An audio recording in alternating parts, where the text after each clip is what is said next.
present I'm Sorry I Haven't a Clue, the antidote to panel games.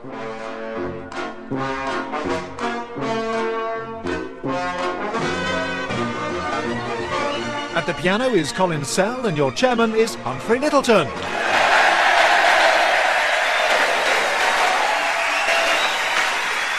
Hello and welcome to I'm Sorry I Haven't a Clue. You join us this week on a return visit to Ipswich, the undisputed jewel in Suffolk's crown. A beautiful county of gently rolling hills, Suffolk is bordered by Norfolk with its historic Tudor villages and nature reserve coastline, by Cambridgeshire with its fine university and unspoiled countryside, and by Essex.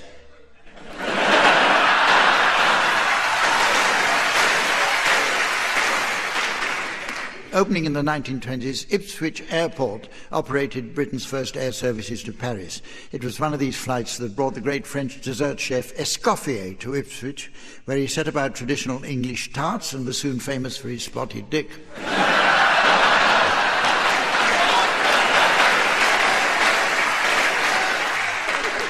Early charity parachute jumps also took place at Ipswich Airport, including the first made by a blind man.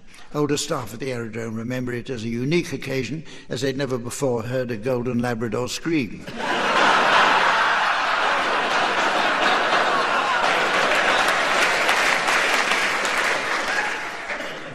To the north of Suffolk is Newmarket, home of the Jockey Club. Founded in 1752, it's responsible for the control and regulation of underpants.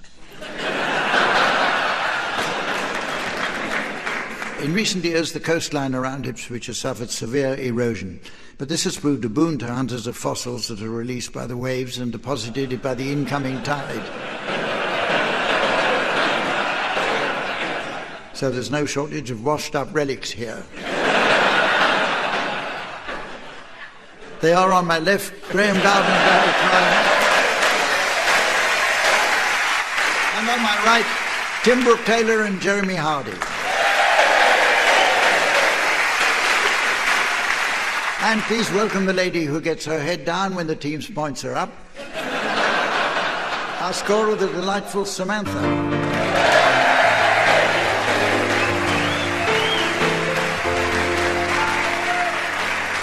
Okay, let's get on with it. We started with a game that I see is called Kiss of Death. Nice to see some much-needed accuracy creeping in at last. In this round, I'll ask the teams to suggest examples of remarks which, if uttered on a first date, would guarantee an immediate termination of the relationship. Graeme, would you care to start, please? I hope you don't mind men who like to play rough. I've got one waiting in the bedroom. Tim? No wonder you didn't send a photo. Shall we listen to quote-unquote? Barry? You don't sweat much for a big girl.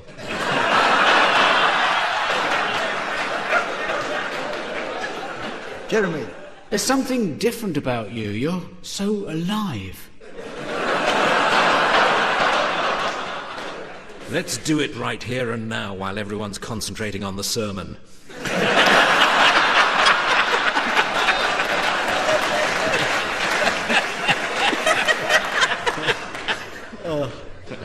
Oh dear, sorry about this. I hope it's just nits.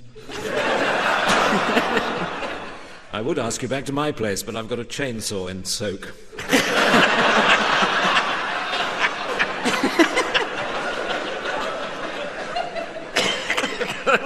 Well, that's better out than in. Look out! Just my little joke. I find myself torn between Veritas and UKIP.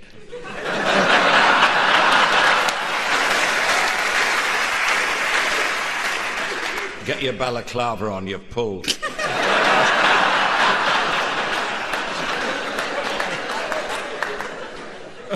Okay, the teams are going to sing along now with some well-known discs in the game called Pick Up Song. Samantha made her customary visit to the gramophone library earlier, where she found a producer was filming a documentary. He was pleased to see Samantha, as he needed a body double, and explained that although he wasn't sure he could use her arms or hands, he'd certainly be happy to find her legs apart.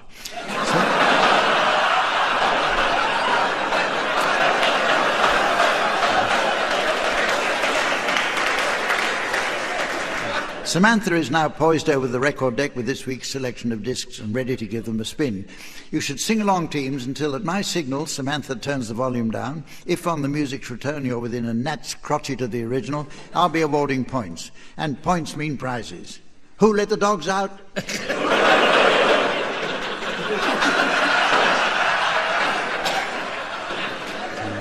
This week's prize will ideally suit every proud homeowner who wants to keep their carpets pine fresh and viper free. It's a year's supply of snake and vac. Barry, you can start. I'd like you to accompany Tony Christie singing Is This the Way to Amarillo? When the day is dawning on a Texas Sunday morning, how I long to be there with Marie who's waiting for me there. Every lonely city where I hang my hat ain't as half as pretty as where my baby's at. Is this the way to Amarillo? Every night I've been hugging my pillow, dreaming dreams of Amarillo, Amarillo.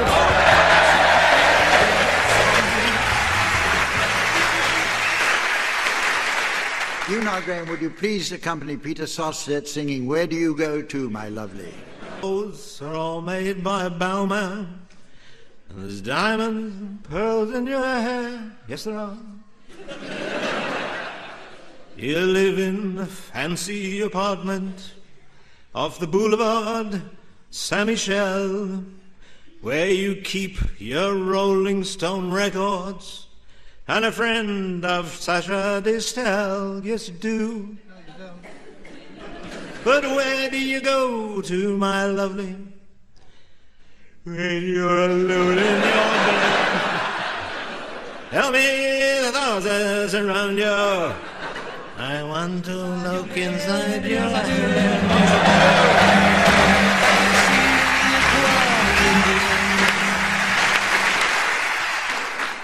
Tim, would you please accompany Althea and Donna singing Uptown Top Ranking?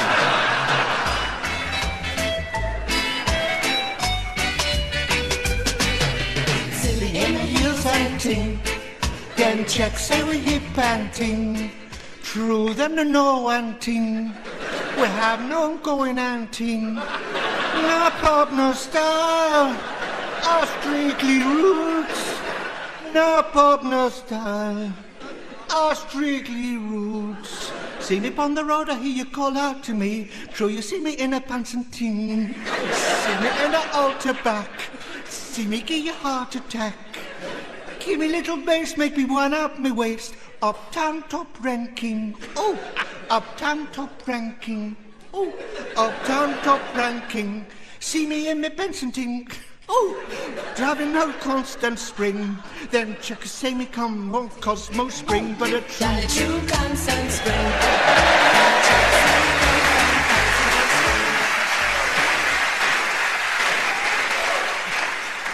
And finally, Jeremy. Would you please accompany Steve Harley and Cockney Rebel singing Come Up and See Me, Make Me Smile?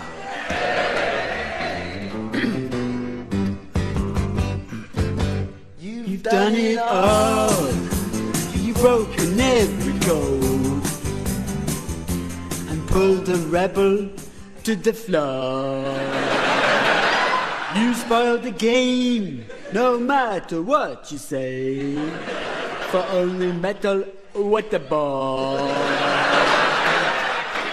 Blue eyes, how come you tell so many lies? Come up and see me, make me smile, or do what you want, running wild. There's nothing left, hold gun and run away. Maybe you'll tarry for a while, it's just a test, a game for us to play. Win or lose, it's hard to smile.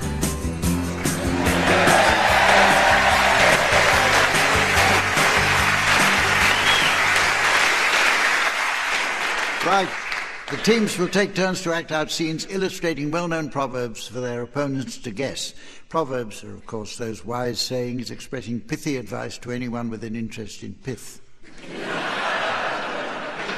Tim and Jeremy, you're to start, please, and your proverb will shortly be displayed to the audience via the laser display screen. For listeners at home, here's the mystery voice. An apple a day keeps the doctor away. An apple a day keeps the doctor away. Right, you're guessing this one, Barry and Graham. Off you go, Tim and Jeremy. There are 8 words and it goes like this. How are we going to get rid of him?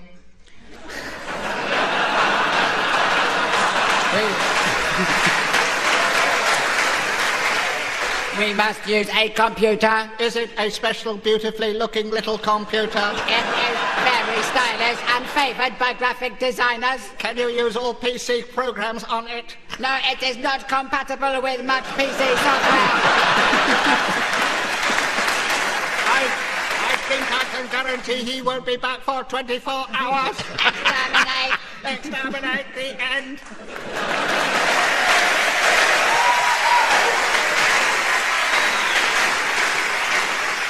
This is obviously keeping somebody at bay, isn't it, for 24 hours, I would have said. Because you are the next Doctor Who, aren't you, Baz? Yes, indeed.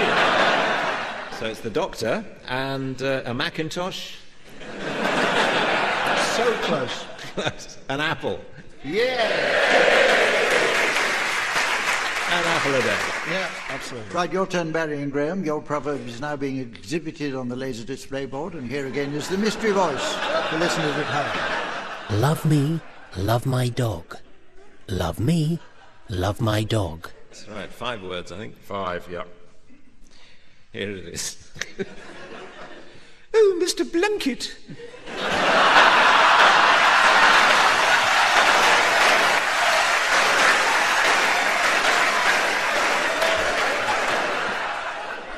A 3-in-a-bed romp?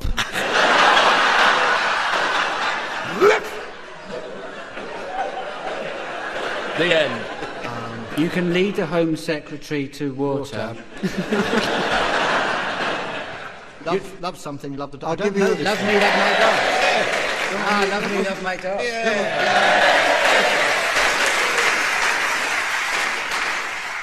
It's now time to play the game called Mornington Crescent. But first, I noticed from the more than 20,000 envelopes we received this week that we've been entered into the Reader's Digest prize draw. And that there's a postcard from a Mrs. Trellis of North Wales. She writes, "Dear Mr. Mandela, that big statue in Trafalgar Square looks nothing like you. Yours sincerely, Mrs. Trellis."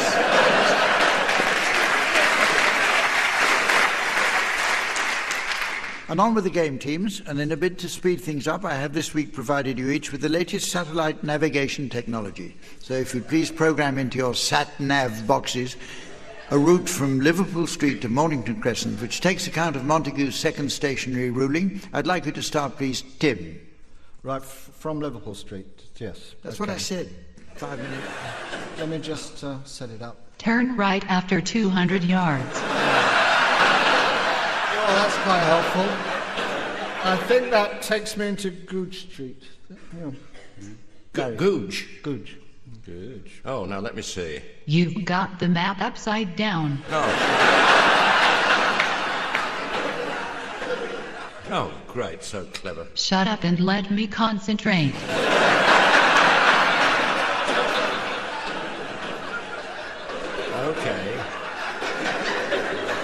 Okay.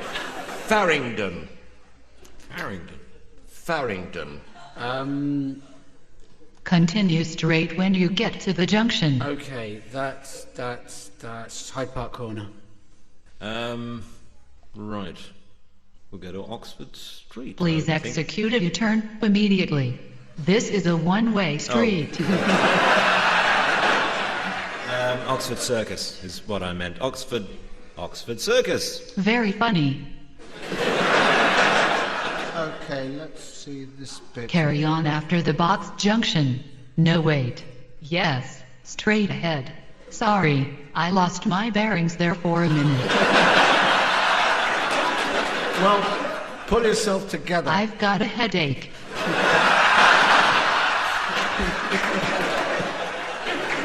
All right, so Fairlock. Fairlock, yeah? Fairlock. Now, leave me alone, I'll sort this out. Whoops. That's a northern approach, is it not?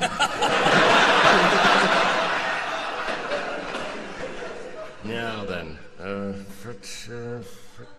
Have you never played this game before? Shut up, you. Bethnal Green. Yeah, that's good. Yeah. Turnpike Lane. That was fantastic play, Jeremy. Thank you very much indeed. I love you, Jeremy.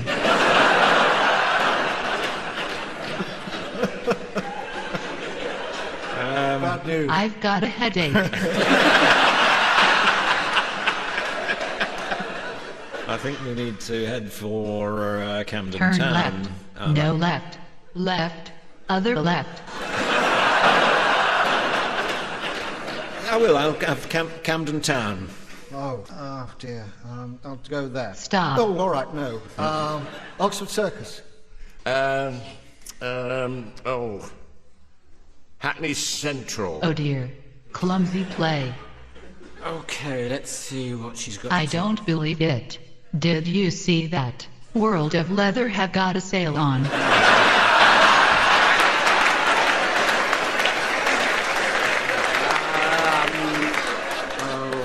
Fulham Broadway. I love you, Jeremy. Not now. Please sing to me. Please. Oh, Cockfosters. Didn't the old man say Montague's second stationary ruling? Yes. What's wrong with that? That's a northern approach, is it not? I see. Yes. No conferring. Oh. Belsize Park. In that case, oh dear. Lower Regent Street? Moorgate. You now have to sacrifice 7 sisters. I've got excited again. Beware. That is a vertical approach.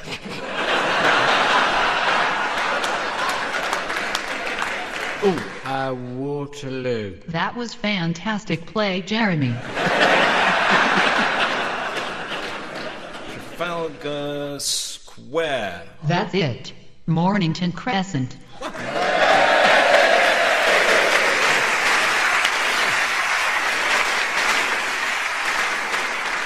Our next round is dedicated to the US President.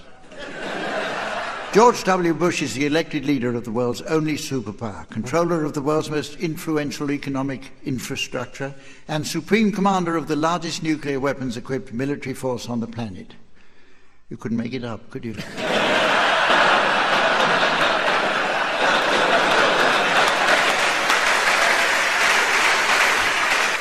But then, according to a Gallup poll, 3.7 million of the American electorate believe they've been abducted and interrogated by aliens, presumably with the question, what were you thinking?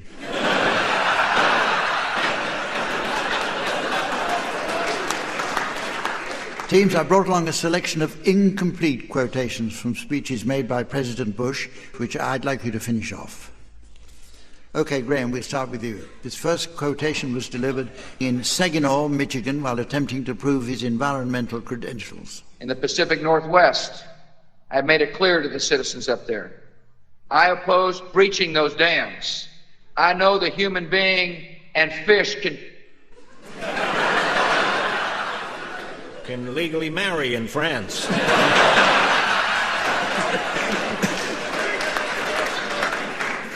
Here's what he actually said. I oppose breaching those dams. I know the human being and fish can coexist peacefully. How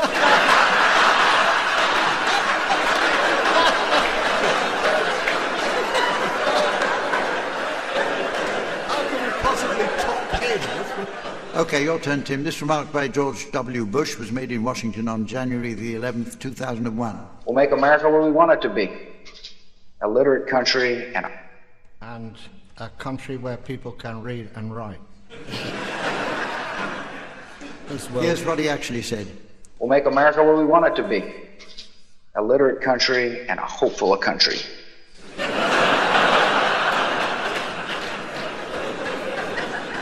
I've got a headache.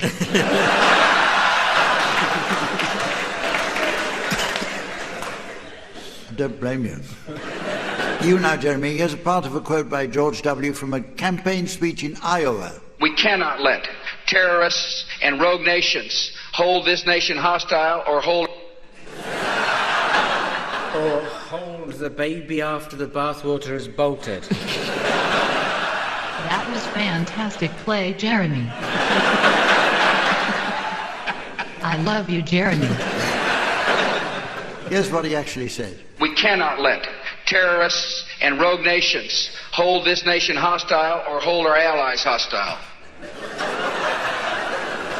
I don't understand why he declared war on tourists.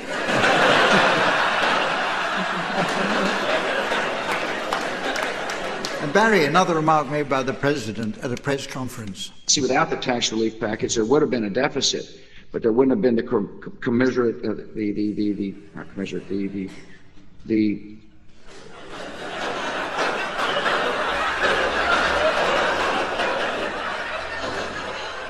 Nurse!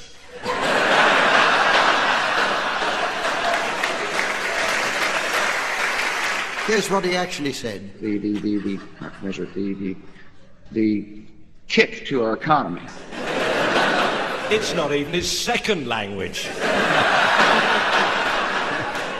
OK, here are some for any of you to have a go at. Here he is again with some remarks said at a press conference from the Rose Garden of the White House. You know, let me talk about Al-Qaeda just for a second. I made the statement that we're dismantling senior management, and we are. Our people have done a really good job of hauling in a lot of the key operators. Khalid Sheikh Mohammed, Abu Zubaydah, Mahmoud Indigo, Shake, Rattle and Roll, Yasser, That's My Baby, and Celine Dion. Here's what he actually said. Our people have done a really good job of hauling in a lot of the key operators. Khalid Sheikh Mohammed, Abu Zubaydah, Ramzi al-Shib, or whatever the guy's name was.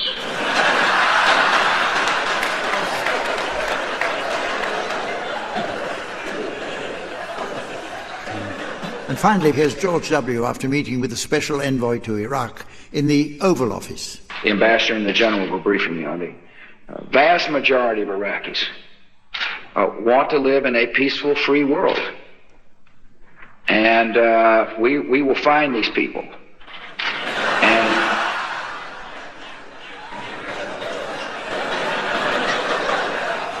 And disillusion them.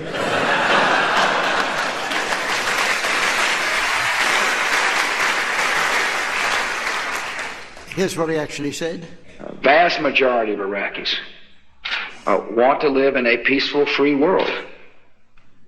And we will find these people, and we will bring them to justice.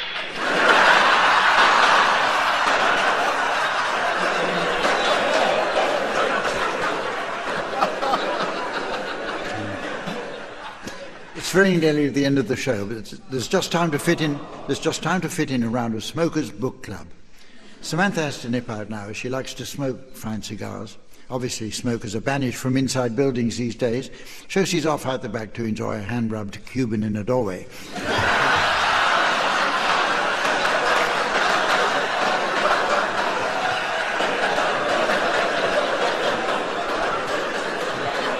So while she's away doing that, I'd like the teams to suggest titles of books likely to suit a readership of smokers. You can start this one, Jeremy. Great Expectorations. Tim? A Tale of Two Ciggies. Barry? On Her Majesty's Senior Service. Graham? The Da Vinci Cough. Silas Marlborough. 20,000 fags under the sea. Angela's ashtray. The spy who came in for a fag.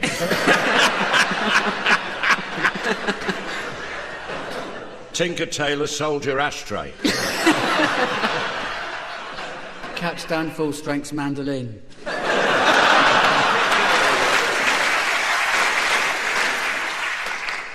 A curious incident at the dog end in the night. Eats cheroots and leaves.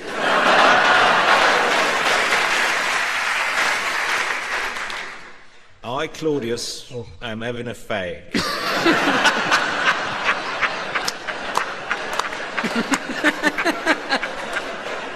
Well, that's the end of the show.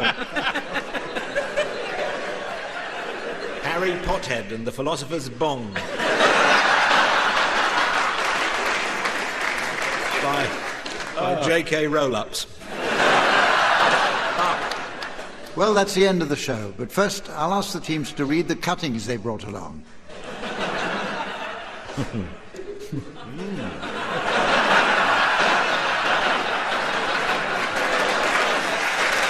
All done? Yeah, very good. Okay. With that, it's goodbye from the teams, myself, Samantha, and the good folk of Ipswich. Goodbye.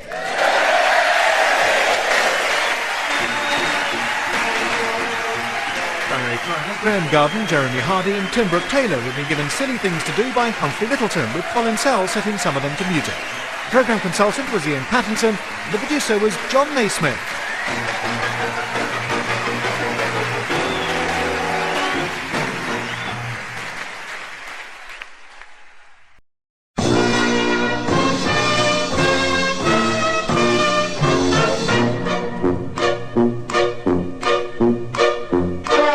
We present I'm Sorry I Haven't a Clue, the antidote to panel games.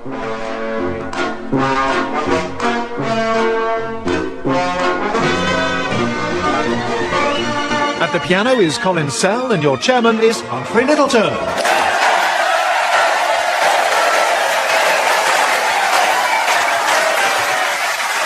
Hello and welcome to I'm Sorry I Haven't a Clue. You join us this week in historic Buxton, a fine town with much to interest the visitor. Buxton is, of course, world famous for high-quality mineral waters from its ancient spa, although I am required to point out that they are also available from other good supermarkets. Probably Buxton's most famous historical visitor was Mary, Queen of Scots, who came here to take the waters in search of a cure for her dropsy-induced headaches, a problem that was later cured permanently by Elizabeth I. Mary stayed at the Old Hall Hotel, where she famously scratched messages to the townsfolk on a window pane with her diamond ring.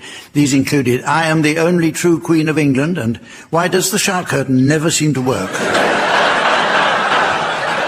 Today we're honoured to be guests on the 100th anniversary of the Buxton Opera House's first opening night. Early performances at the new Opera House included many by the great stars of the day, and it was here that the great Anna Pavlova was honoured by having a dessert named after her. Pavlova was, of course, a stage name, she having, in fact, been christened Sherry Trifle.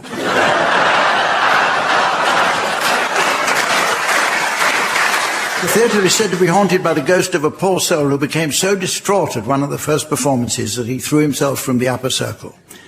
Which is why safety barriers have had to be erected before I can say, let's meet the teams. On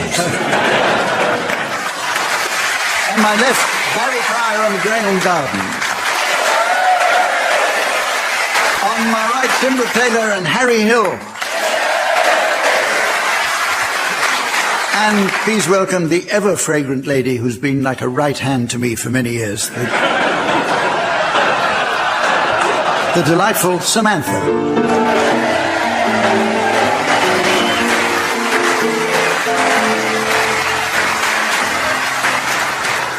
Okay, we kick off with a round of missed hits.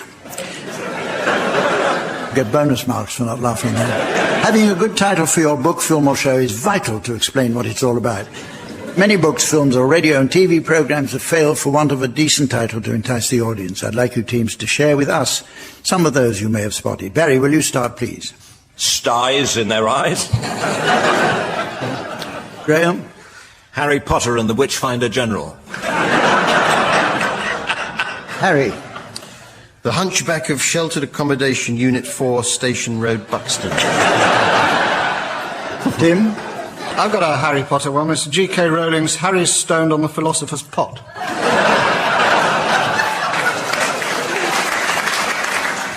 Whatever happened to Baby Sham? Men in Blackpool. The parcel force man only rings once and then runs off, and when you go...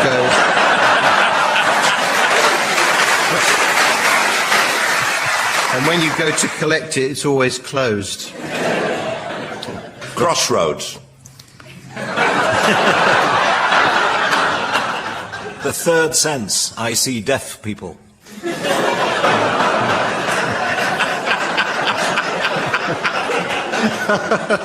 Instruction booklets she wrote. Conan the Vegetarian. Let's move on to a musical round now, with one song to the tune of another. This concept is of such basic simplicity, I often wonder why I bother to explain it.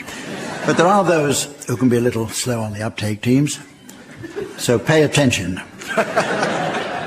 A song is comprised of two elemental components, the tune and the words. The obvious and simplest analogy would be a cooking pot or saucepan containing food in the process of being cooked. The contents are like the words, and these are contained within the pan, much in the same way that the tune carries the words. Just as there are many varieties of tune, so there are an infinite variety of pots and pans, and each type can contain all manner of different foodstuffs or words. These can vary from simple fare such as baked beans or soup, through to quite complex dishes like stews or coq au vin, and they can be cooked or sung in two different ways. One involves the boiling water of the classical style, the other the hot fat of a more contemporary interpretation. However, beware, for the latter has its incipient dangers. Now, teams, I can sense by the look of anticipation in your eyes, you're keen to hear more. So let's move on to health and safety aspects. As you are no doubt thinking, isn't there some precaution we can take in the event of one of these pots catching fire? Quite right. As every safety-conscious cook knows, it's vital on these occasions to keep handy a huge wet blanket.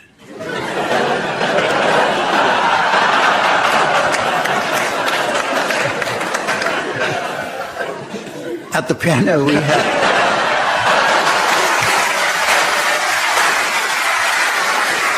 OK, Barry, we'll start with you. Would you please sing the words of Roxanne by the Police to the tune of Tiptoe Through the Tulips?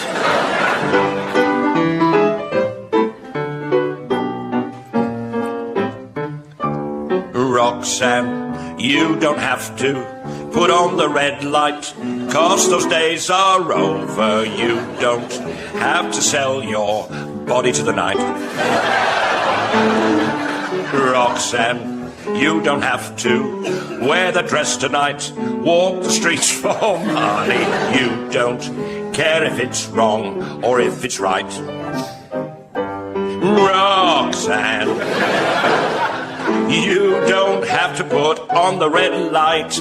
I loved you since I knew you. I wouldn't talk down to you. I have to tell you just how I feel. I won't share you with another boy. I know my mind is made up. Turned out nice again.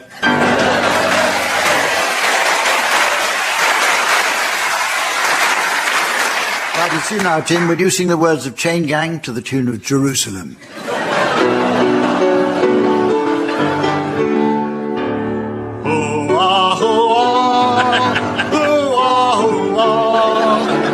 That's the sound of men working on a chain gang.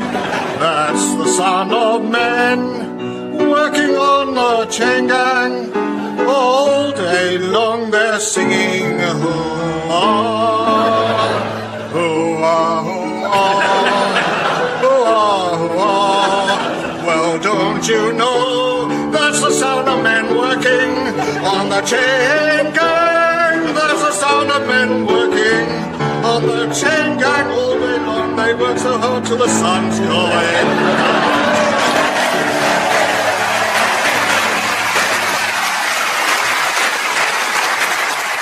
Graeme, would you sing the words of the theme to the Flintstones to the tune of My Way?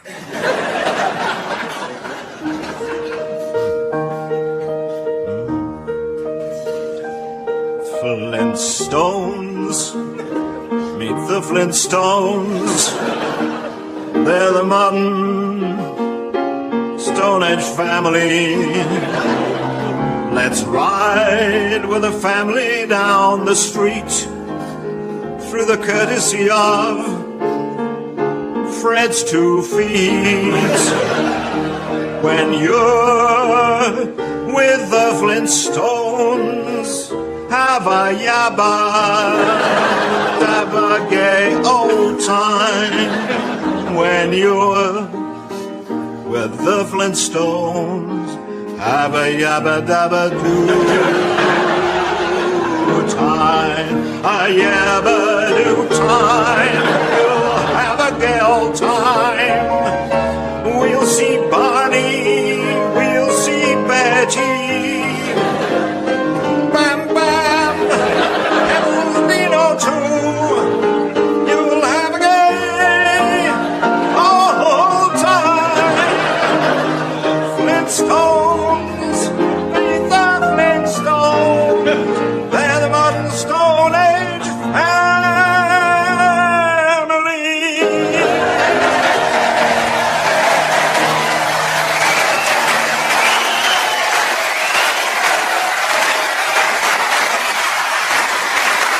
Finally, Harry, would you please sing the words of the ugly...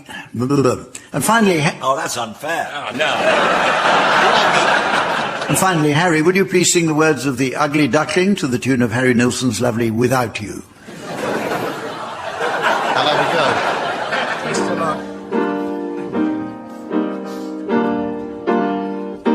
go. There was once an ugly duckling with feathers all stubby and brown, and the other birds said in so many words, get out of town, get out, get out, get out of town.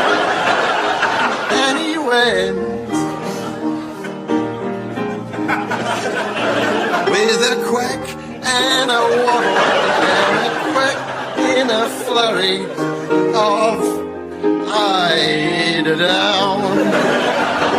That poor little ugly duckling went wandering far and near, but in every place they said to his face, now get out of here. And he went with a quack and a waddle and a quack and a very unhappy cheer.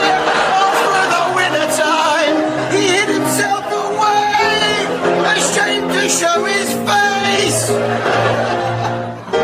afraid of what others might say.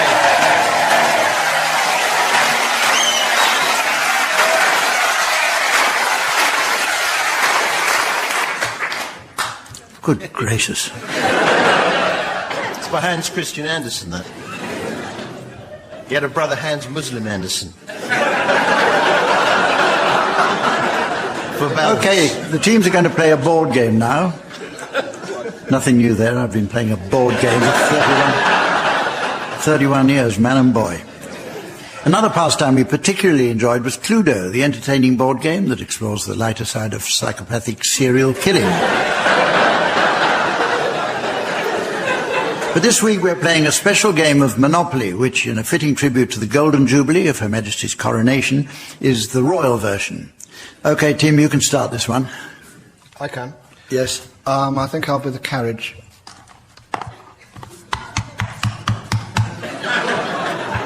Oh, Cornwall.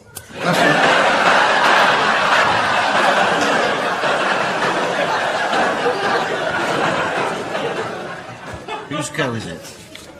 Barry. I'm the cannon. It's gone. Oh, that'll do.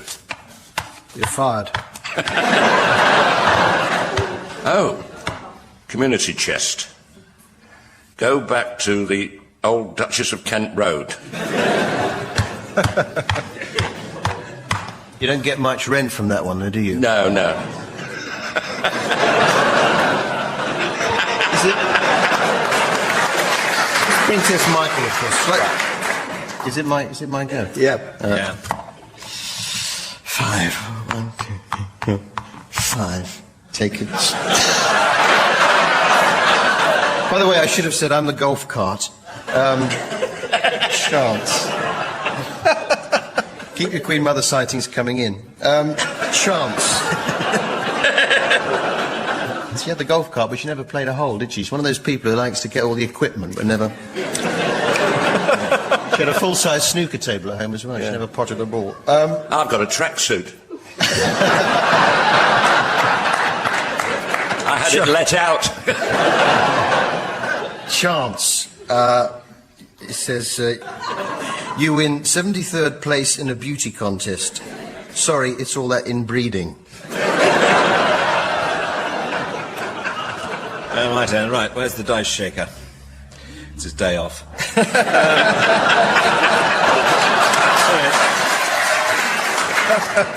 Here we go. Woo, 17 the hard way. Right. I'm the Littell Corgi. 1, 2, 3, 4, 5, 6, 7, 8, 9, 10, 11, 12, 13, 17. 17. The Mall. Oh, I'll put a palace on that. There we go. Right. Tim? I've got him. 26, I've got. Oh, community chest. Go straight to Mystique, do not pass goer. Wrong.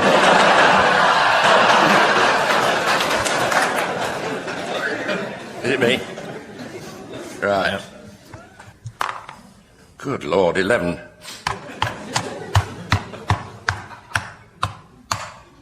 Oh, community chest. You are Fergie. Go away.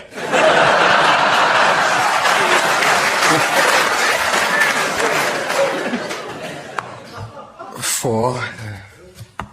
It's Chance again. I can't believe that. Speeding fine. Pay 50. Oh, sorry, sir. I didn't know it was you.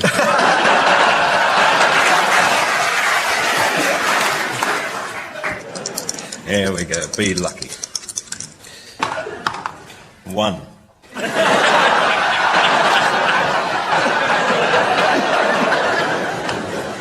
Chance again. I can't believe it. God. Improve image. Go back 3 centuries.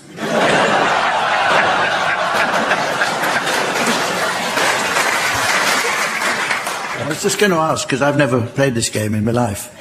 How does it end? With a republic.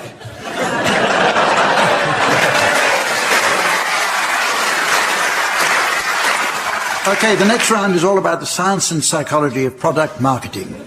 To encourage us to make purchases, many retail chains are surreptitiously using smells to make us feel hungry. Supermarkets routinely have the aroma of baking bread permeating their stores, while Dixons fill their shops with hopeless farts.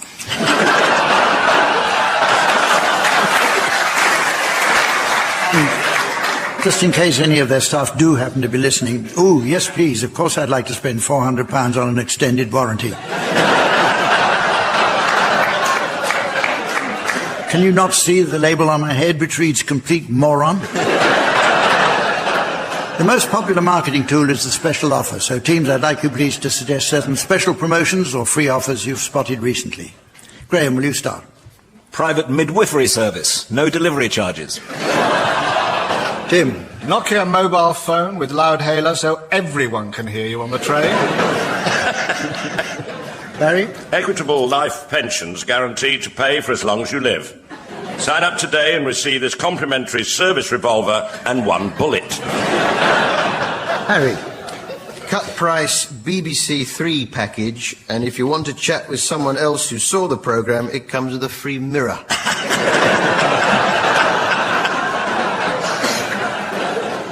I've got a book here. It's Maths for Beginners, 3 for the price of 4.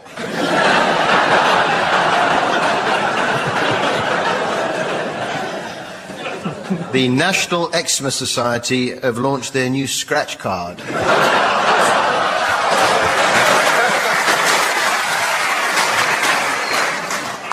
You can't win anything, but it makes you feel better taking part.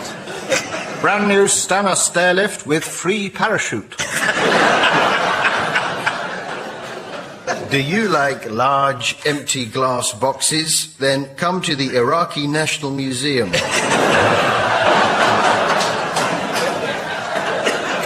We've got loads. Are your ears not hairy enough? Then no, why not buy the Acme earwig? 2-week holiday in Macclesfield. We guarantee a once-in-a-lifetime experience. Right, we have another of our regular sound effect rounds now. In DIY soap, I'd like you teams to construct your own soap opera using sampler machines, and this week's genre is the hospital-based drama. My personal favourites are Casualty and Holby City, and only this week I ordered the complete DVD box set. I love the gritty realism and was delighted to find there's a 9-month waiting list. Listeners may be interested to learn that Graeme and Tim have written and produced their own hospital soap called Maternity Ward. Tim's been pushing the BBC to screen it, while Graeme's been telling him to push harder. OK, teams, our DIY hospital soap will be performed over 4 scenes, with each of you taking the following parts. Tim, you can be Nurse Agrudge. Harry, you can be Dr. Cough. Graeme, you can be Wes Casualty, an ambulance man. And Barry, you can be Dickie Ticker, a patient. For each scene, I shall simply furnish you with 5 sound effects, otherwise you're on your own. To indicate scene changes, I shall do this with my horn. About the only thing I can do with it.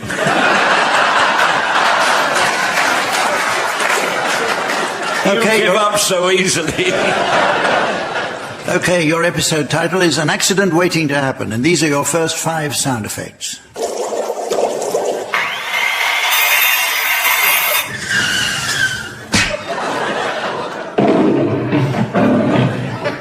OK, teams, off you go. Day in Holby, then.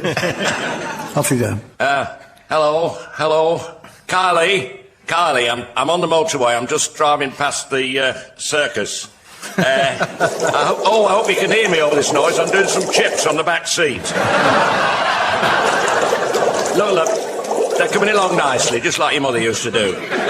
Making chips, that is.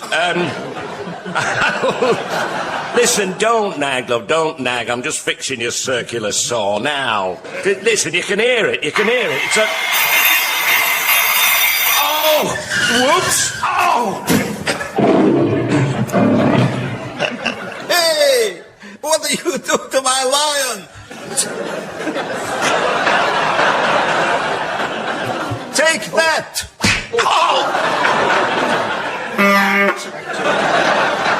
OK, it's time for scene 2, which must include these sound effects.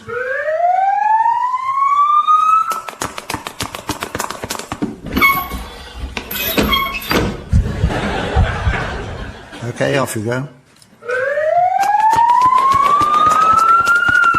Right, here we are at the hospital. Never mind that siren. Come on, sir. In you go, on the stretcher. That's right, I'm ambulance man. Where's Casualty's the name? What's the matter with patient? He's a young man, aged 29. He's a... what? 29. He's a punch victim. Pupils fixed, GCS 9, 140 average, IV push, stats clear. ABC, bloods, tightened match, gas neg, ABC, DEF, as a matter of fact. Glaciers, camera scales 8. Now, and rising, BBC. Hang on a second while I get a pen. All right. Right, time for scene 3 now, which involves these sound effects. Slap. Off you go. Right.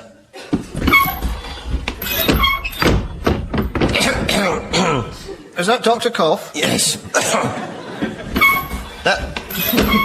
That door, you need a bit of WD-40 on that. Doctor. Nurse, there you are. Oh,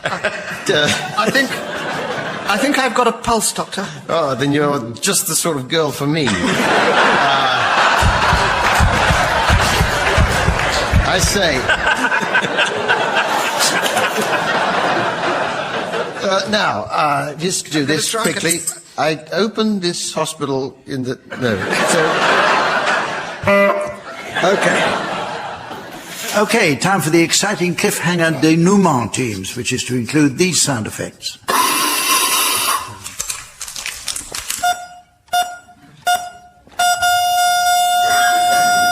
OK, teams, off you go.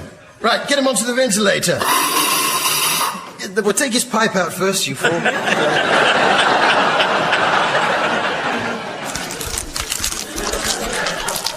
I only came in for me tonsils.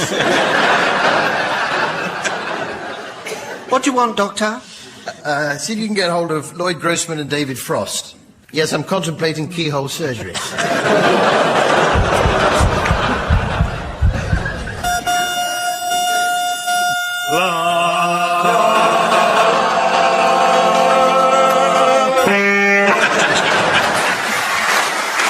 Well, I notice it's nearly the end of the show, but it's just time to squeeze in a round of Entomologist's Songbook. Samantha tells me she has to nip off now to meet her new gentleman friend, who's an avid collector of rare beetles. She says he has an incredible long horn, which he's keeping in a shoebox for her. He told her that if you tickle it, it jumps out halfway across the table. So, teams, while Samantha's away enjoying that, I'll invite you to suggest song titles likely to appeal to an audience of entomologists and other insect lovers. And, Barry, will you start, please? Weevil overcome. Bebopaluma, a wasp, bam boom. Tsetse, good fly. Norwegian woodlouse. Where did you get that, Nat? This old louse. Sung by Nat King Cole. He also recorded Let There Be Lava, didn't he? Yes. Did he really? I didn't know yes, that. That was on the Sergeant Pupa's Lonely Hearts Club. Oh, and of course, Oh Mine Pooper. Do you remember that one? Yes. By Eddie Calvert, the man with the golden hornet. A sleepy cocoon. My old man's a dust mite. Sung by S. Grub 7. Don't laugh at me, because I'm a wasp.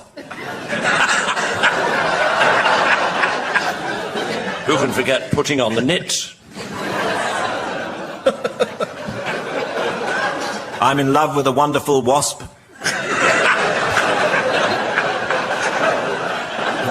What's it all about, aphid?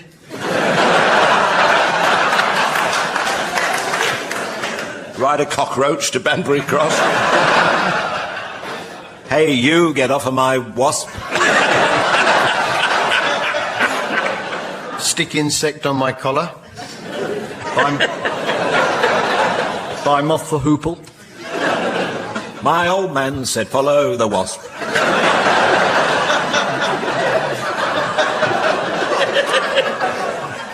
Roaming in the glowworm. I'm a pink toothbrush, you're a wasp.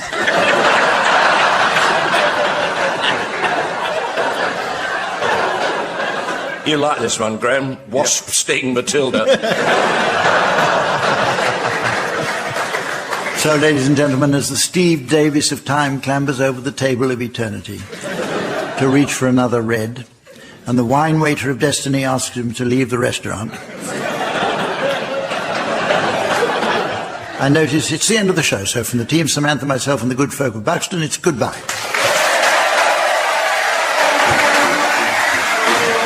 Brooke-Taylor, Barry Primer, Graeme Garden and Humphrey Lyttelton have been given silly things to do by Humphrey Lyttelton, with Colin Sell setting some of them to music. The programme consultant was Ian Pattinson and the producer was John Naismith.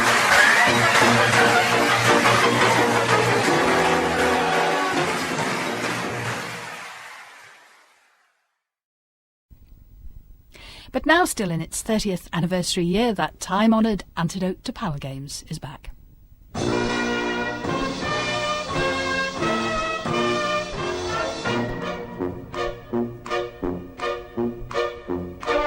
We present I'm Sorry I Haven't a Clue, the antidote to panel games.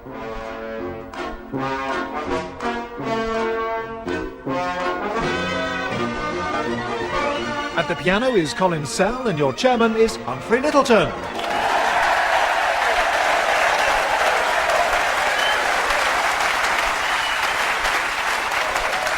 Hello and welcome to I'm Sorry I Haven't a Clue.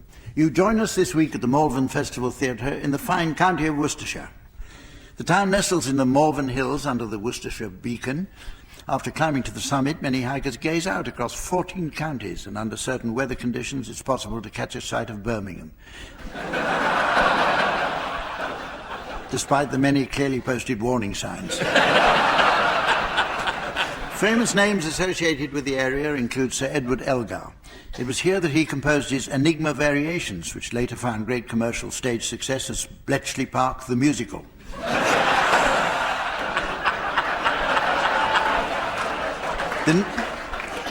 The nearby public school, Malvern College, was founded in 1862. This was taken over during World War II by the Air Ministry as a research base exploiting advances in microwave technology to develop an aircraft tracking radar system. Expected to take many months of development, they actually managed it in just 2.5 minutes. As a result, air defences could readily identify and bring down Luftwaffe bombers, the aircraft being hit by a barrage of piping hot ready-cooked pigeons. Famous old boys of Malvern College include the occultist Aleister Crowley, and it was here that he first became interested in black magic, the paranormal and reincarnation. Crowley was buried in St Wulfran's churchyard in 1934, at Golders Green Synagogue in 1956, and finally in 1972 at the West Dudley Pet Cemetery. Another notable grave at St Wulfran's is that of Britain's first recorded fatal case of asbestosis.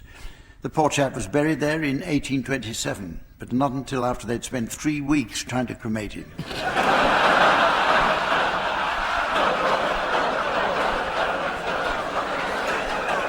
The ancient county of Worcestershire has much to admire, including Hagley Hall, the family seat of the Lyttelton dynasty. Set in 350 acres of superbly landscaped deer park, the house contains Van Dyck masterpieces and fine Chippendale furniture. The land, house and title have passed down the line to my cousin, Viscount Cobham, the 8th Lord Lyttelton, and his heirs, reminding me that at any given time I am but one small and entirely fatal minibus accident away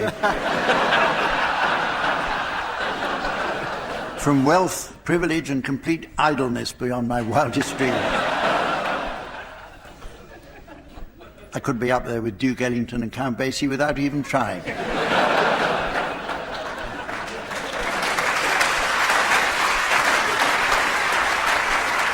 A world-famous local product is, of course, Worcestershire sauce. The first reference dates from 1642, when Oliver Cromwell proudly proclaimed to Parliament that he had won the bottle of Worcester.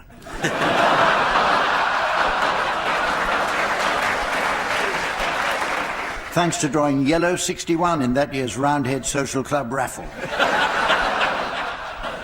However, it wasn't until 1835 that the famous dark and spicy condiment was discovered by two chemists, Lee and Perrins. Their ingredients remain a closely guarded secret even today, known only to a handful of members of the Lee and Perrins families and anyone who can be bothered to read the label marked ingredients on the side of the bottle. To the unknowing outsider, the Worcestershire of today is often considered a sleepy backwater, where simple elderly folk spend quiet days untroubled by the modern world. A reputation that can only be reinforced when I say, it's time to meet the teams. They are, on my left, Barry Crowder and Graeme Garden. And on my right, Tim Brooke-Taylor and Andy Hamilton. And getting ready to keep an eye on the scores and eager to get them down for the teams, please welcome our lovely scorer, the ever-delightful Samantha.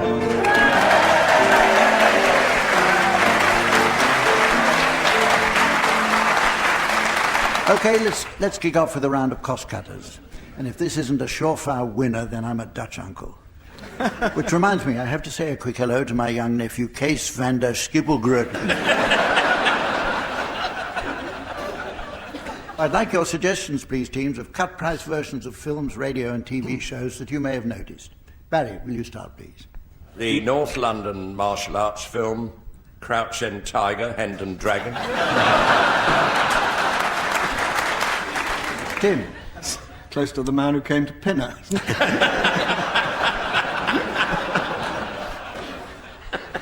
Andy. Captain Corelli's manly grin.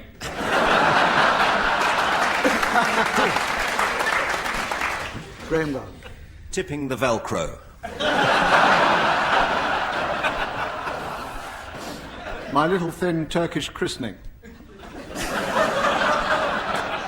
Tara, Tara, Tara, the Tomkinson story. Lilo and Stitch, repairing your airbed.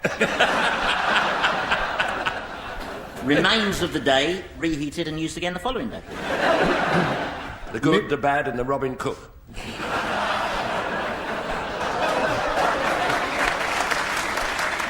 None with the Wind. They shoot hamsters, don't they? Austin Powers, the plumber who lagged me. Unquote. It's time to ask the teams now to sing one song to the tune of another. And they'd have to have been half asleep for the last 20 years not to know how this works. So what happens, teams, is that each of you is presented with a song from which the words have been omitted and replaced with the lyrics from a second song from which the tune has been discarded. Still not clear? Okay, well, try to imagine you have two electric lamps, but in one of the lamps the light bulb has failed. You could swap it over for the good one. It doesn't matter why one of them has failed, although it's almost certainly because you bought it cheaply from some dodgy market trader. Their light bulbs are certainly good value, but they do have a habit of going out if handled badly. They're not built to withstand rough treatment, such as putting electricity through them. To be fair, they probably work well enough where they come from. Some sweatshop in Uzbekistan, no doubt, where if the main supply goes above 7 volts, they classify it as a power surge. Mind you, in those places, even a dead light bulb is considered something of a luxury compared with what they normally have. Now, I know what you're thinking, teams. What could possibly be more dim than a dead light bulb? At the piano, we have Colin Sell. Right, we'll start with you, Graeme. Will you please sing the words of Simon and Garfunkel's Sound of Silence to the tune of Happy Days Are Here Again? Well, hello, darkness, my old friend. I've come to talk with you again because a vision softly creeping left its seeds while I was sleeping.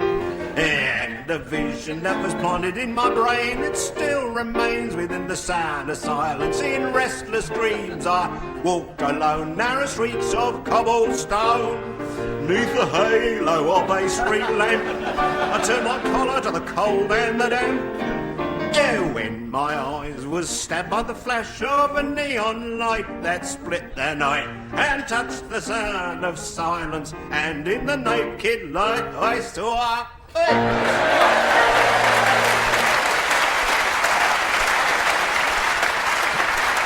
Right, it's you now, Andy. Will you please sing the words of the theme to Neighbours to the tune of Al Dalson's Swanee? Neighbours, everybody needs good neighbours. Just a friendly wave each morning helps to make a better day.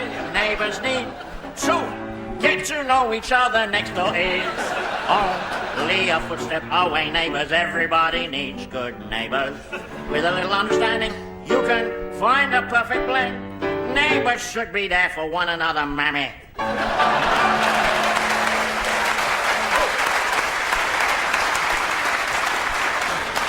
Your turn, Barry. Would you sing the words of the Spice Girls song Wannabe to the tune of Delilah?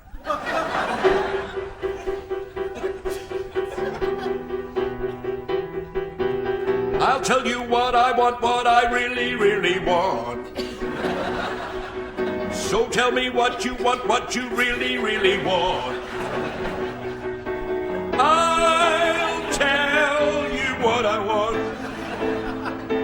what I really, really want. So tell me what you want, what you really, really want. I want a heart, I want a heart, I want a heart, I want a heart, I want to really, really, really want to sing it zigzag.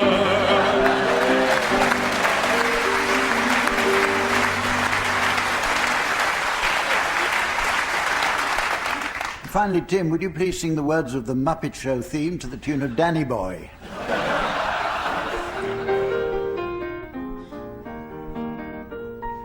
It's time to play the music, it's time to light the lights. It's time to meet the Muppets on the Muppet Show tonight. It's time to put on makeup, it's time to dress up right. It's time to raise the curtain on the Muppet Show tonight. Why do we always come here? I guess we'll never know. It's like a kind of torture to have to watch the show. And now let's get things started. Why don't you get things started? It's time to get things started on the most sensational, inspirational, celebration, Muppetational. This is what we call the Muppet Show.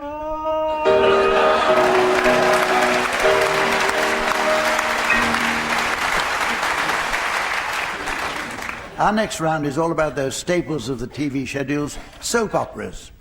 It's quite amazing how our daily lives have changed since the introduction of television. I recall back in the early 50s how we sat looking at this strange wooden box in the corner, peering at a fuzzy grey face by way of an evening's entertainment. But then TV arrived. So we put the lid back on Granny's coffin and took her down...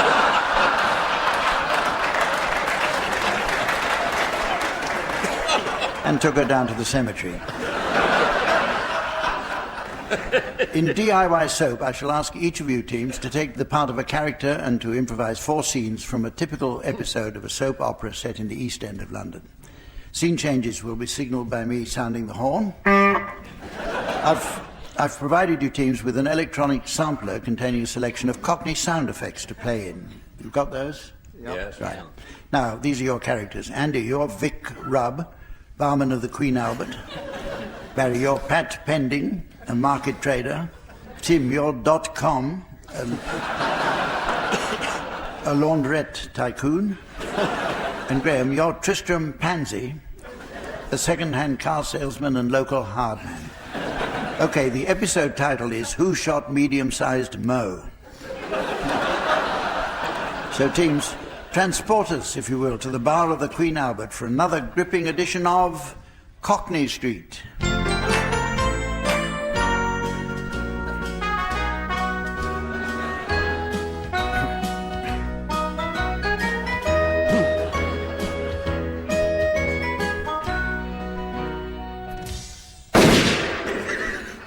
Yeah, Vic, medium-sized Mo's been shot.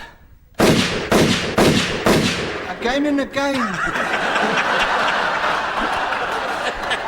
I'll tell you something else as well. What?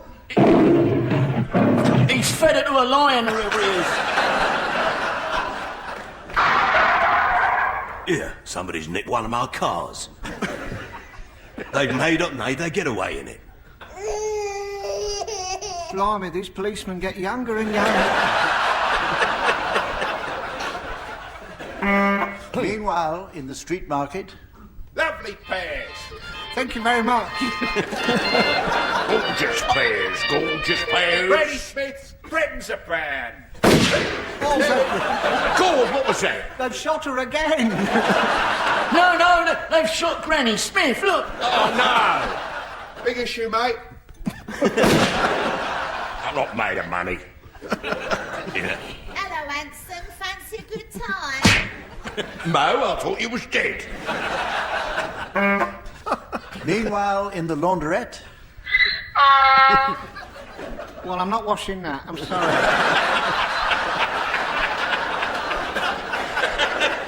I've only used it once.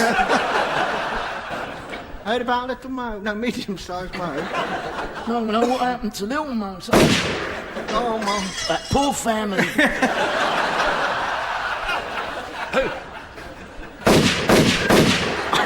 I tell you what, I'm not impressed with the police response times round here. Here, I think I know who's behind this. What? I think it was... Oh!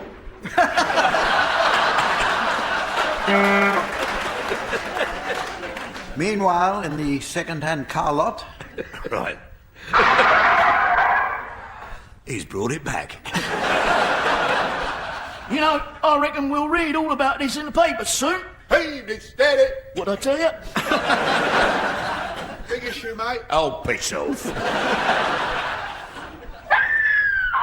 Oh, poor girl. Is that Mo still hanging on? Never mind about Mo, mate. What about that iceberg?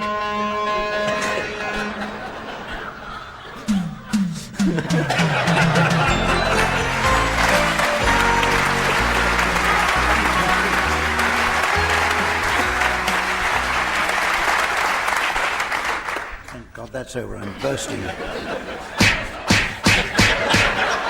Always fun, this come The next round is called Quote Unquote and is played in tribute to the long-running radio quiz, which is hosted by Nigel Rees, as all the show's regular listeners will know. Hang on, I misread that. Hosted by Nigel Rees. As all the show's regular listeners will know each other personally...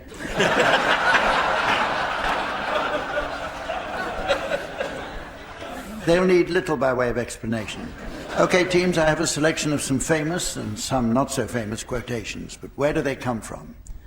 Tim, you first. To be or not to be, that is the question.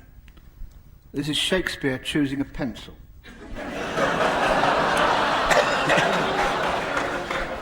I think he went for 2B in the end. Is that right? Usually when we do this game, I have the correct answers written in between the funny ones, but I only mention it because sometimes they're funnier than the funny ones.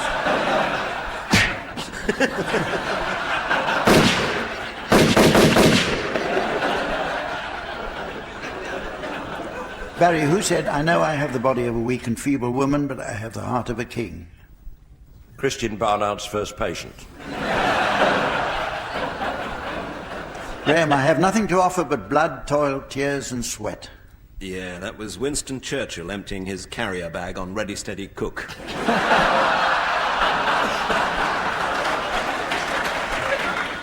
Andy, and now for something completely different.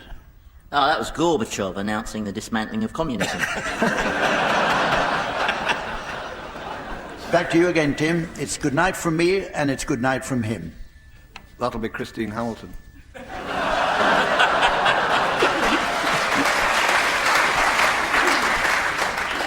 Barry, who said, I'm not a number, I'm a free man? Martin Sixsmith.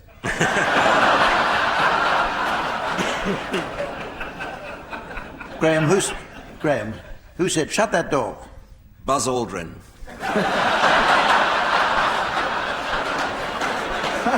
In a slightly higher pitched voice. Andy, here's one for you. He's dead, Jim. It's the stage manager on Bullseye. After that awful stray dart incident, they hushed it all up.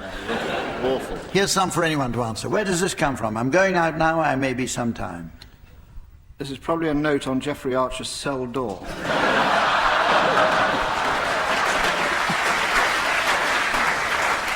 Who said, if you build it, he will come? That was advice given to the wife of an architecture fetishist.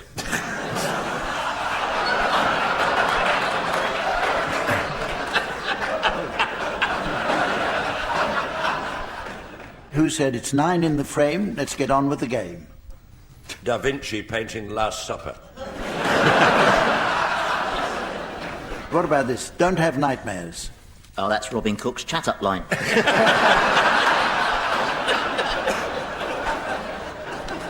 And finally, who said, just put your lips together and blow? That was Colin Sell's piano teacher.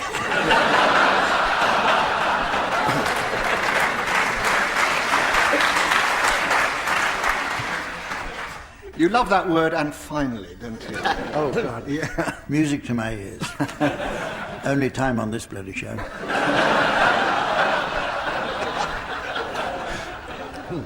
The teams are going to sing for us now in the round called Just a Minute. This is a musical version of the wireless classic Just a Minute, hosted by Nicholas Parsons, who is arguably the wittiest man on radio.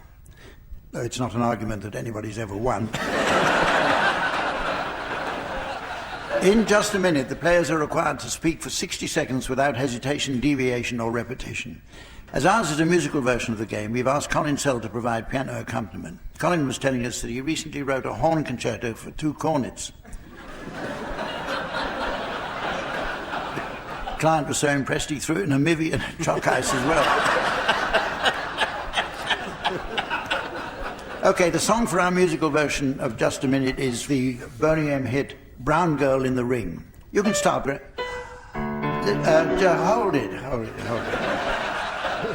When it says you can start, Graham, I don't mean you to start Colin Sell, for goodness sake. You are watching a family at war. Press that gun. Press that gun button. Thank you.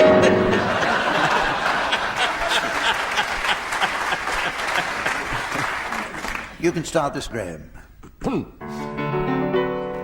Brown girl in the ring. Tra-la-la-la-la. What? Tim. Hesitation right from the word go.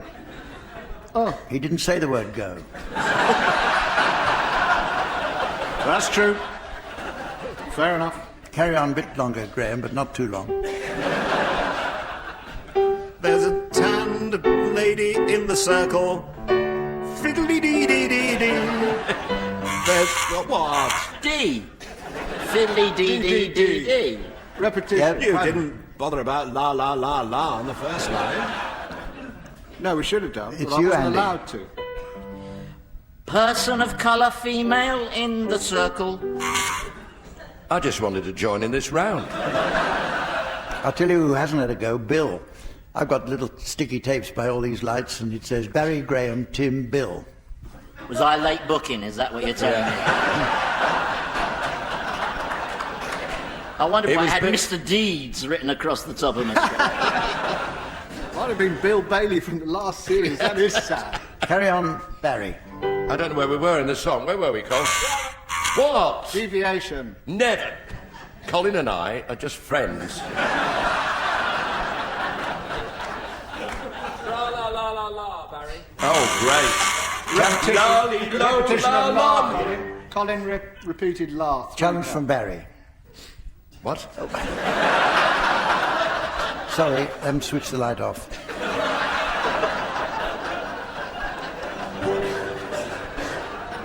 Lolly-lo-la-lum. Show me emotion. That's revolting. Tim. Lolly, lo, la, 2 la's. No, 2 la's. All Yeah. right then. So where Hesitation. Where we got to? Gross hesitation. She looks like a sugar in a plum, Damson Greengage. Show me emotion, trolley-lie-loo-loo. Come on, demonstrate some feces. Gibberish. Demented gibberish. The man's lost it. Repetition, there were 2 loos there. 2 loos, Lautrec. You've got a posh house?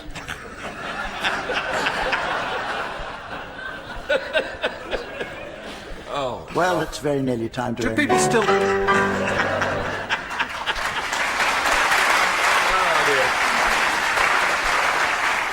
As I was saying before, I was so thunderously interrupted by Colin Sell. It's very nearly time to end the show, but not before we squeeze in a round of the Conservative Party songbook.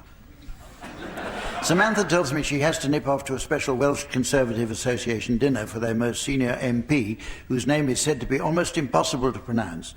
She certainly found the longest-standing Welsh member a bit of a mouthful.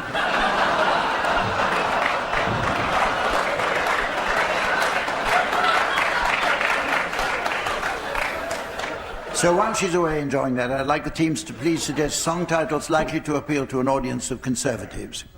Graham, will you start, please? It's my party and I'll cry if I want to.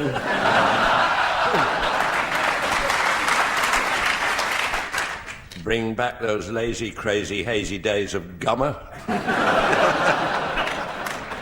And, the anti-Europeans, they always sing I fought the law and the law won.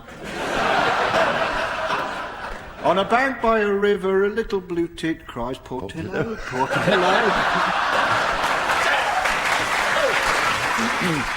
Chaz and Dave's songs. Jibbit, jibbit, jibbit. And their other one, Archer. I've got, the selection really. Obla-dee, obla-da, do-ah-diddy, diddy-dum, diddy-do, boom-bang-a-bam, boom-bang-a-bang. In fact, any of the major speeches by Michael Howard. The blue rinse matrons of Virginia Water. Curry with the whinge on top.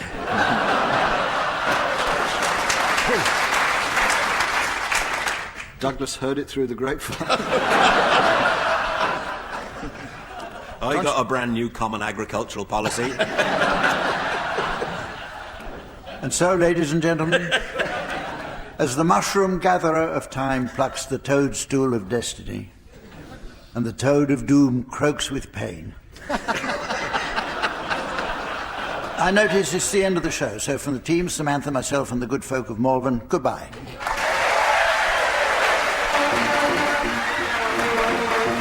Barry Cryer, Graeme Garden, Andy Hamilton and Tim Brooke-Taylor were being given silly things to do by Humphrey Lyttelton, with Colin Sell setting some of them to music. The programme consultant was Ian Pattinson and the producer was John Naismith.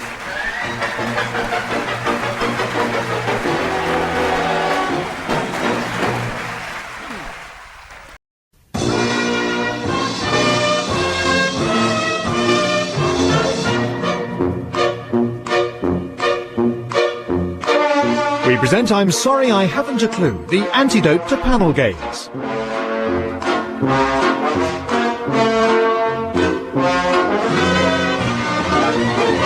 At the piano is Colin Sell and your chairman is Humphrey Lyttelton.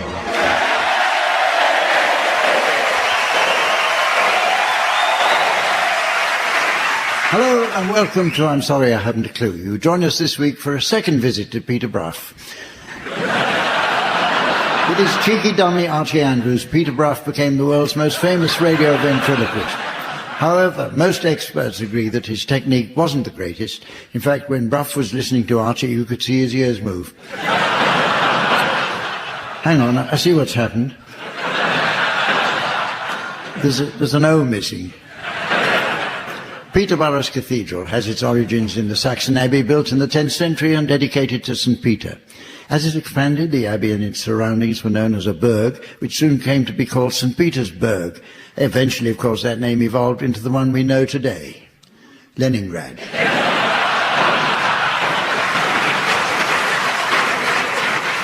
Despite the fact that they were mainly marshland, the fens were first inhabited around 35,000 years ago, the earliest settlers having walked from Europe, which was then still attached to England. Evidence exists of many from France occupying the local bogs, as they were so much nicer than the French ones.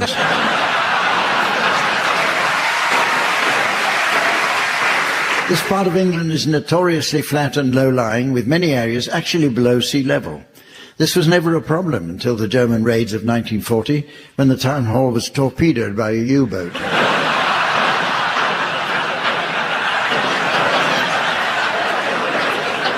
Just a few miles north of here is the town of Grantham, the birthplace of both Margaret Thatcher and Nicholas Parsons.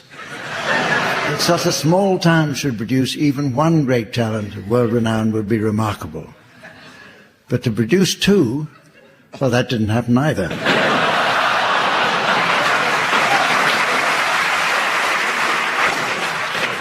Also born near Peterborough was Douglas Metcalfe, the pioneer of the modern electronic digital computer. Sadly, Metcalfe died in hospital in 1968 following a minor malfunction of his life support machine. His last words were, "Have you tried switching it off and on again?"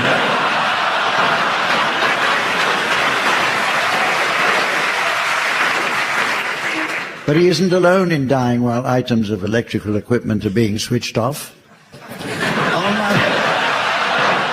On my left, Barry Cryer and Graeme Garden. On my right, Andy Hamilton and Jack Dee.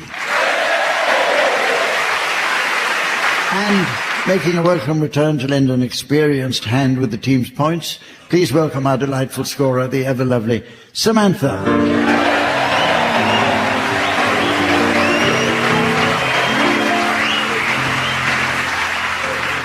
We start this week with a look at our language as we leaf through the pages of the Uxbridge English Dictionary. I'd like the teams now to share any new definitions they may have spotted recently. Andy, you can start.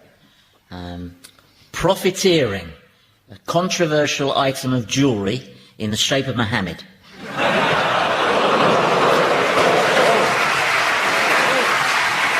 Barry. Loiter, device used by smokers in the West Country. Jack. Disarray, to give directions in China.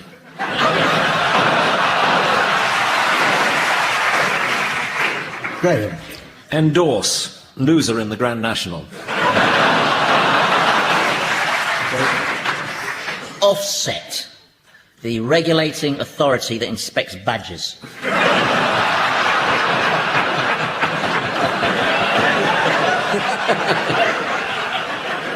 Statuette, what was that you had for dinner?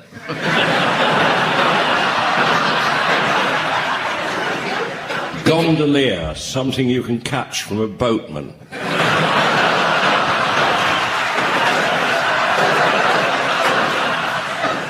Piccaninny, the FA selection process for choosing England.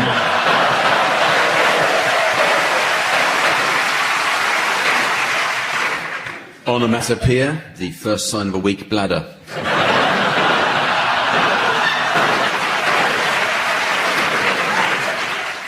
Ditto, the Marx brother who got fired because he was too samey. Looming, valuable antique Chinese lavatory.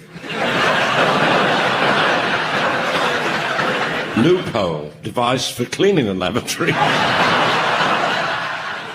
Placebo, the Marx brother who was fired because people only thought he was good.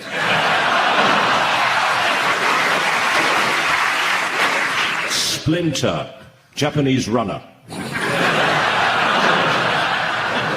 Urchin, the correct place to punch Hazel Blears.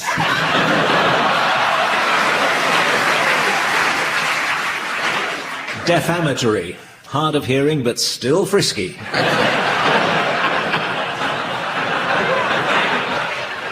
Foxglove, basil brush. Corsage, blimey, it's a copper.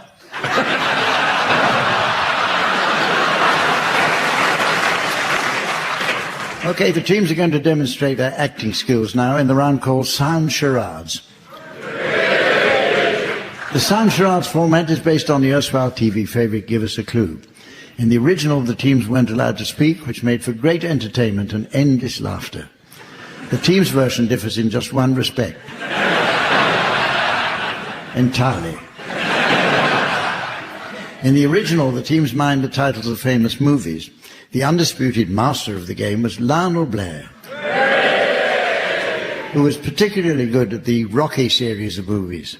Christopher Biggins relates how Lionel would visit his dressing room to hone his impression of Sylvester Stallone beating his opponents, often going down several times before knocking one out.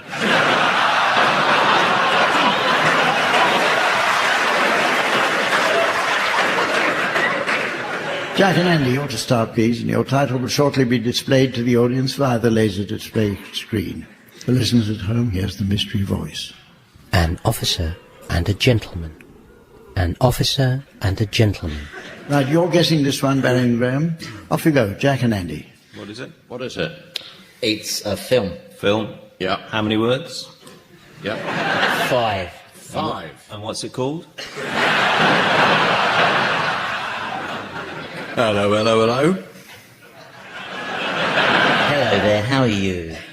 Can I just say that I'm a great admirer of everything you police constables do, you know? No, well, that's very kind of you, sir. Actually, I'm not a constable. I'm a detective inspector. Oh, gosh. Oh, well done, you.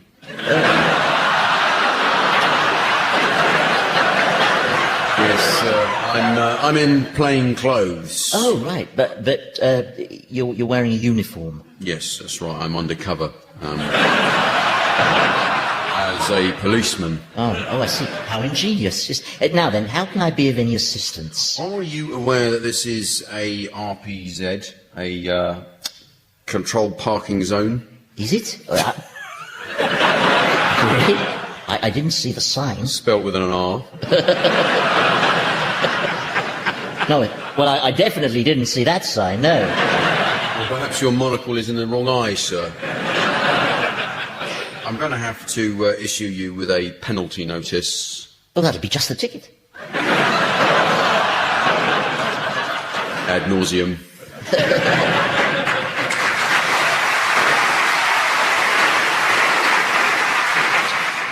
Monocle. Yeah. Right, what do you think? I think it was some sort of toff. Does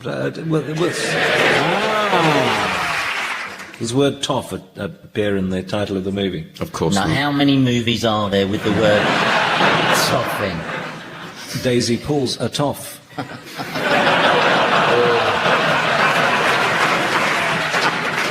What kind of policeman was he, Barry? Oh, he was plain clothes. He was masquerading. He was. What rank was he? DI. DI. Yeah, which is detective. This is like a documentary on Alzheimer's. It's like a documentary on what? If you're not a private or a constable, you're what? Officer. Officer. An officer and a gentleman. Oh, gentleman.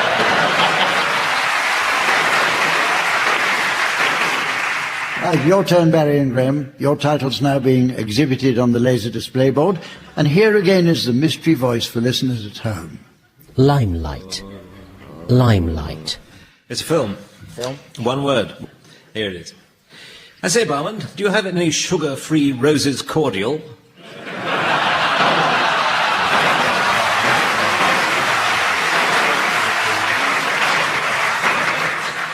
Certainly, Mr. Chaplin. Thank you. Is it a Chaplin film? Oh, yeah. Oh, well done. Well done. You're in league with the devil. Jack, get Paul Merton on your mobile. Yes, sir. Time's up. Is there a Limehouse Blues or something? No, that's just a song, maybe. Limelight, is there one? Limelight. Where was the light bit? Sugar-free. Sugar-free. Except that's spelled I-T-E, isn't it? And that's... What do you think? Leave it, Andy. It's not worth it. It's not worth it. But it's a question of points, though. We've all had a drink, haven't we?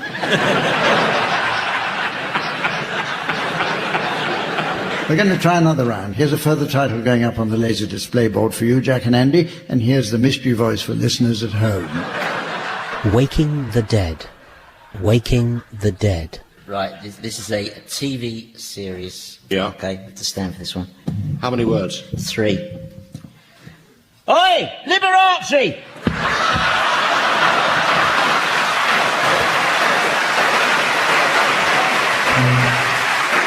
Come on, Elvis, shift your ass. I'm a celebrity. Get me up from here. 3 words. 3 words. What did they have in common, those people? They were dead. Waking the Dead.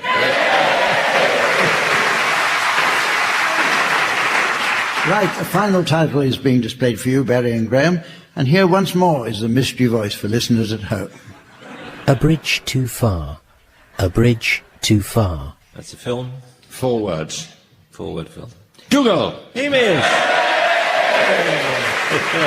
Hamish, you'll have had your tea. Oh, I'm too upset for that. Whatever's happened, old friend? Have you not heard the terrible news? You mean about you losing your kilt in the kirk? Oh, that was small potatoes. That's not what it said in the paper.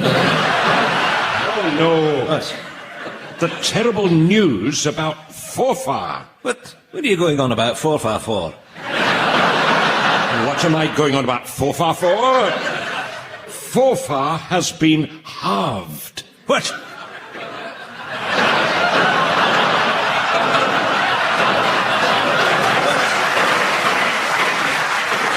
It's only half the town it was. Oh, no. They've had to change the name. Jings, what to? Exactly. And there's worse. What? They want to shorten it even more. You mean they're going to edit half of Forfar? Have you not heard a word I've been saying?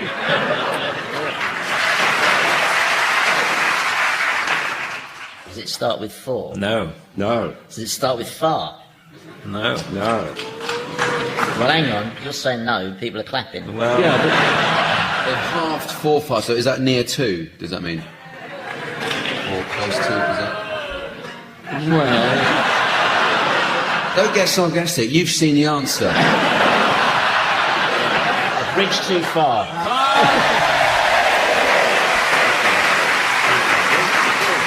The next round takes a look at the pitfalls involved in catalogue shopping. There's often the problem of gauging the correct size and colour from a photograph.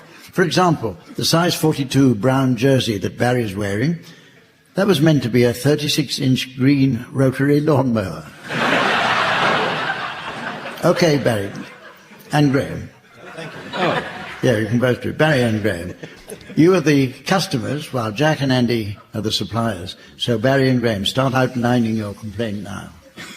Well, I think we've come to see you because we're not satisfied with the goods purchased through your auspices. What's the problem with it? Well, it's a question of Trade Descriptions Act for a start. Yeah. Mail order. Mail order brides. Yeah. What exactly was I got a man. That's what it says, isn't it? Mail order. Oh, come on. The first one I got from you promised a beauty from the Mystic East. And from Great Yarmouth. No, I think that said Misty East, didn't it? And I got another one from you, and she brought her children with her. She did. And their children. 3 of those were pregnant. that is the family package that we offer. Yeah. Oh, very popular, isn't it? It is very popular, well. Well, the next one I got from you, I was disappointed with. She allegedly come from Bangkok, and she was supposed to be a titled lady. The widow of Lord Boy, I assumed.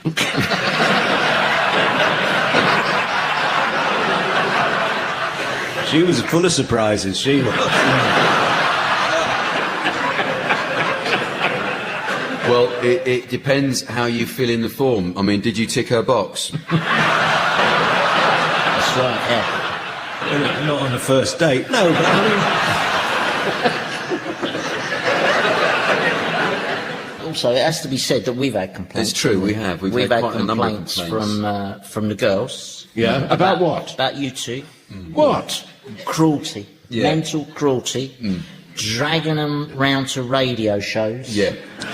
Trying out jokes on them. Some of these shows in the middle of nowhere. Yeah. Towns, no one would ever go. Mr. Brooke-Taylor apparently was a client of yours, was he not? At one point. Yeah. Mr. Brooke-Taylor was, or we... Yeah, they sent him to me. He was my third. Yes. Best of the lot, actually. So are you offering any compensation? Well, all right. I mean, obviously we're not accepting any liability here, but I suppose as a gesture of goodwill, yes, we could, in this bride's area, you're not happy. Would you be happy if we offered one in lieu? Yes. Yeah. All right then. All Okay. right. Yeah. One in lieu.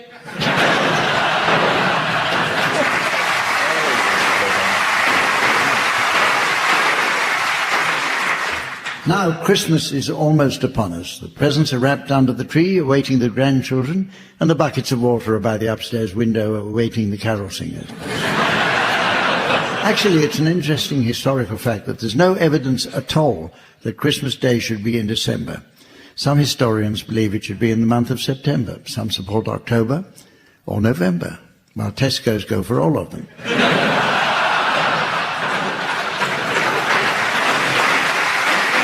I've brought along a selection of Christmas-related questions posed by our listeners, to which I'd like the teams to provide answers. Jack, the first one's for you.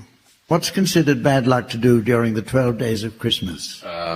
Invite your relatives over. The answer is light a fresh fire. Keep the same Yule log blazing in your open fire throughout. Well, I don't get my Yule log until Boxing Day, generally. Graeme, now, how about this? Hang on. There's a moment to be savoured here. Your turn, Graeme. What's the correct way to cook Brussels sprouts? Brussels sprouts the British way. If you can still count them, they're not done yet.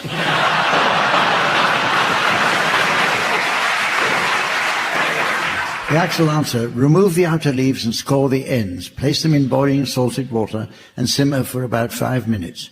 Oh. How about this one, Barry? On New Year's Day, it is considered bad luck if the first visitor to your house has what? A warrant.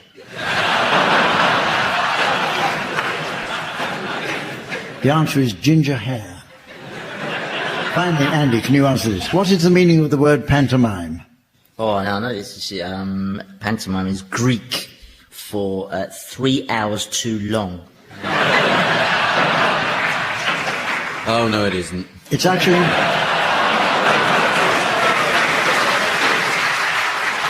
It's actually made up of 2 Greek words. Panto, meaning all kinds, and mimos is a type of silent acting which we still know today as mime. Oh. Here are some for any of you to have a go at.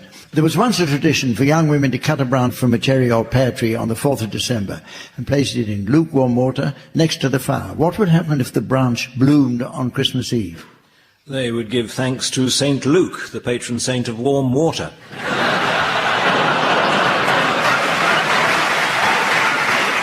After it, she would soon marry. How about this one? What is the origin of the traditional Christmas tree? Well, this stems from the Victorian times when it was considered that after Christmas there weren't enough dead trees littered around on the pavements. But for maximum effect, you have to keep it in the house first, so it gets hot, loses all its needles, and chuck it out. That's what happens. No. The right answer is apparently that Martin Luther was the first person to bring a Christmas tree indoors and decorate it with candles in order to show his children what stars look like at night in the forest. Why didn't he take the bloody children outside?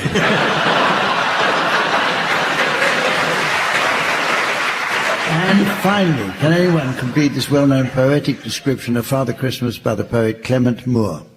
He had a broad face and a round little belly that shook when he laughed like a bowl full of jelly. He was chubby and plump, a right jolly elf. And on long winter nights he would play with himself.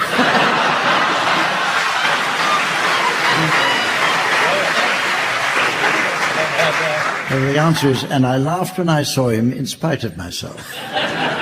It's music time again with Swanee Kazoo. This is where the teams duet to combine the soothing glissando of the Swanee whistle with the cheeky rasp of the kazoo.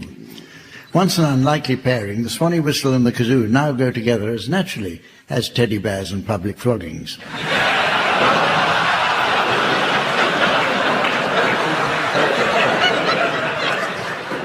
Accompaniment will be provided by Colin Sell. Listeners will be interested to learn that when Sir Simon Rattle heard Colin play some of his own compositions recently, he said Colin deserved to be recorded and orchestrated.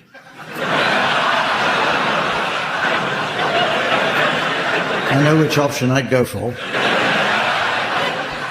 Jack and Andy, you can start. I'd like you to provide us with a rendition of The Lion Sleeps Tonight, to feature Andy Hamilton on the kazoo and Jack D on the Swanee whistle. Can I point out that my Swanee has been under the lights, it's warmed up rather a lot, so it might not be pitch perfect, but...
OK, you now, Barry and Graeme. I'd like you to provide us with a rendition of Big Spender to feature Barry Cryer on the kazoo and Graeme Garden on the swanny whistle.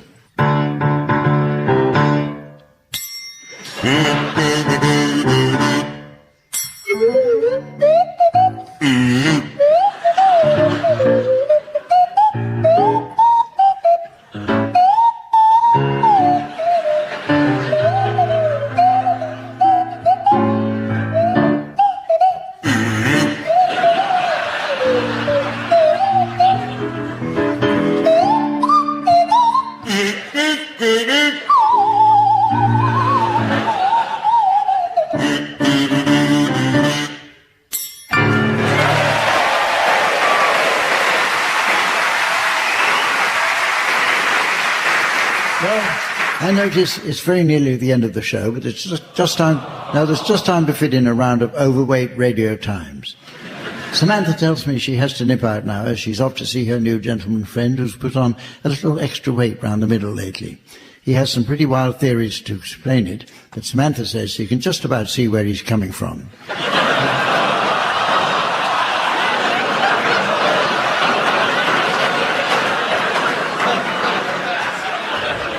So while she's away doing that, I'll ask the teams to suggest Radio Times listings that are likely to appeal to an audience of overweight viewers and listeners. You can start this one, Jack. Pies are not the only fruit. Barry. Strictly Come Waddling. Graeme. The classic play, Lady Windermere's Fat. Andy. Doctor Who ate all the pies. Absolutely flabbiest. Life on deep-fried Mars. And tonight's movie, 4 puddings and a tuna roll. I've got cellulite. Get me out of here. Postman Fat. How do you solve a problem like my rear?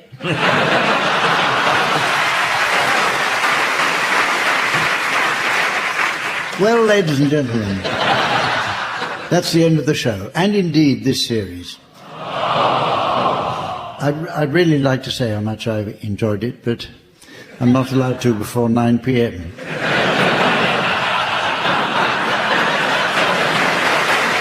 With that, from the teams, Samantha, myself and the good folk here in Peterborough, it's goodbye. Goodbye. Barry Cryer, Graeme Garden, Andy Hamilton and Jack D were being given silly things to do by Humphrey Lyttelton, with Colin Sell setting some of them to music. The programme consultant was Ian Pattinson and the producer was John Naismith.